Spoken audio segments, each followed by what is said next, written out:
Olá pessoal, eu sou o Liber, esse é o Kitnet HQ e o livro de hoje é o Dias de Areia da Amy de Jong, publicado pela editora Nemo. Gente, a Amy de Jong eu já tinha gravado um vídeo dela, o primeiro trabalho que eu tive contato dela foi o Táxi, que eu achei maravilhoso. Né? Fiz um vídeo todo emocionado. Assim. E depois o outro que eu peguei foi com o Zidru, ela fazendo o desenho da obsolescência programada dos nossos sentimentos. O trabalho dela é bem bom. E aqui, agora, nesse Dias de Areia, quem me fez ir atrás desse livro foi o Pablito. A gente fez uma live com ele, ele comentou do que estava lendo e conversou sobre essa história. O que me chamou a atenção, já estava na minha lista, porque eu acho o trabalho da Amy muito legal.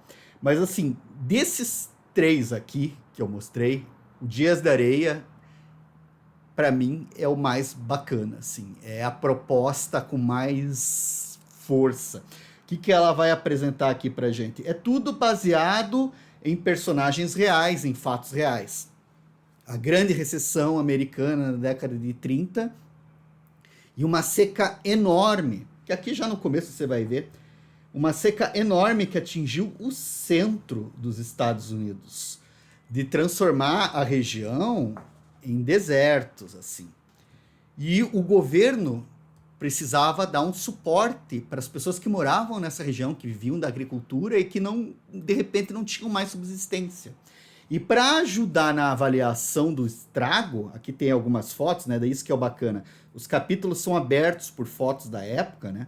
Para ajudar na avaliação do estrago da vida dessas pessoas, são mandados fotógrafos para lá. E um deles é o John Clark, que é esse jovem aqui, que ele tá logo no começo, né? Oklahoma, 1937. Ele tá fazendo um enterro aqui.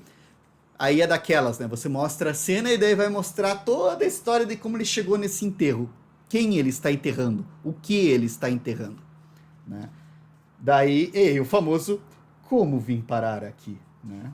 E o que eu acho bacana é, você não tem textos. Você vai ter esse primeiro texto, como vim parar aqui. Tem algumas considerações dele, muito.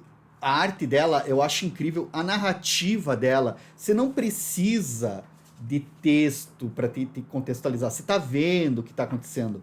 Ela tem uma narração, uma narrativa de quadrinhos que é muito fluida, muito gostosa de acompanhar. Tipo, os elementos estão bem colocados na cena, você vê onde o cara está sem ter necessidade dele falar, né?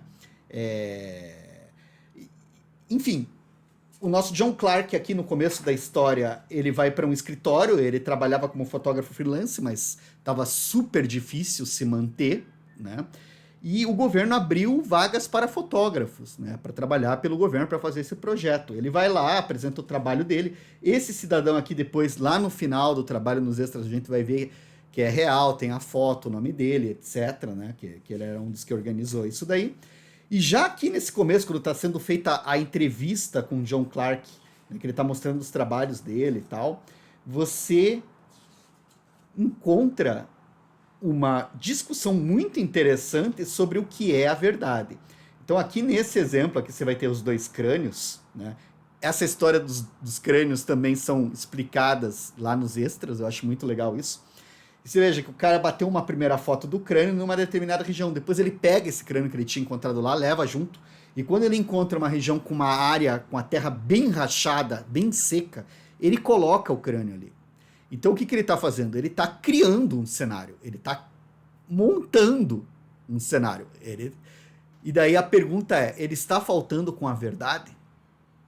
Ah, a região está seca, um boi morreu por causa da seca. Se você tira e coloca em outro lugar para dar ênfase, porque ali naquela área onde estava não era tão impactante a imagem quanto você colocar em cima da terra rachada. Aí entra estética, entra semiótica, entra manipulação, certo? Só que, e daí? Até que ponto que a manipulação oculta ou reforça a verdade? Essa é uma das questões que a gente vai ter aqui ao longo dessa história.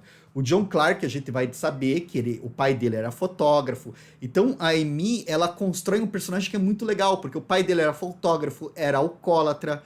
O pai dele morre porque tomou uma bebida na época da lei seca, né? O O pessoal pegava no contrabando e o pai dele pegou uma bebida que contaminada, estragada, que matou ele. E daí você tem, cara, tudo que vai aparecendo, você começa a pensar, porra, hoje a bebida é liberada, hoje você vai, compra no mercado ali o teu álcool. Para esses gringos aqui, para esses americanos em 1925, se tu queria molhar o goró, 25, 29, não sei quando que foi a lei seca lá, você estava cometendo um crime, não pode. E o pessoal ainda ia atrás. Por que as pessoas bebem? Porque a realidade nos obriga a beber, cara. Encarar essa vida de cara limpa. Aí qual que é a droga permitida, né? Religião. Religião você pode. Agora, outras coisas... Aqui eu tô tergiversando, né? Para variar um pouco. Mas esse é o tipo de pensamento que ler essa historinha aqui vai levar a gente. A Aimee, cara, eu gosto muito das composições dela. Eu acho ela comparável com o Chaboté. Algumas pessoas vão chegar para mim e dizer, não, mas o Chaboté... Cara, o Chaboté é muito bom e a Aimee também é muito boa. Ela constrói, ela envolve. E é aquela narrativa de quadrinhos bem clássica, aquela narrativa que trouxe a gente pro gibi. É um quadrinho do lado do outro e você esquece que aquilo ali não é real. Você imerge na história, assim. É muito bacana. De novo, gente, eu não tô falando aqui que é a melhor coisa do mundo, não é assim, nossa, extraordinário, mas é muito bom sim, pelas discussões, pelo jeito como ela conduz a história, o tratamento de cor que foi feito aqui, né? O contato, porque daí ele vai conseguir o trabalho, vai entrar em contato com essas pessoas. É aquela história da viagem que vai transformar o sujeito, né? Não tem como, acho que, passar por uma situação dessas e não ser transformado, né? Não tem como não se envolver com o drama das famílias, com essa questão da montagem, e daí ele tá começando o trabalho dele e ele vai aprendendo na prática, na porrada, no encontro com as pessoas e na reação com elas, o que ele pode ou não pode fazer. Ele vai se preocupando com essas pessoas, ele vai entendendo a realidade delas de uma outra maneira, né, mais profunda. Então, eu achei, assim, um trabalho foda, assim, cara.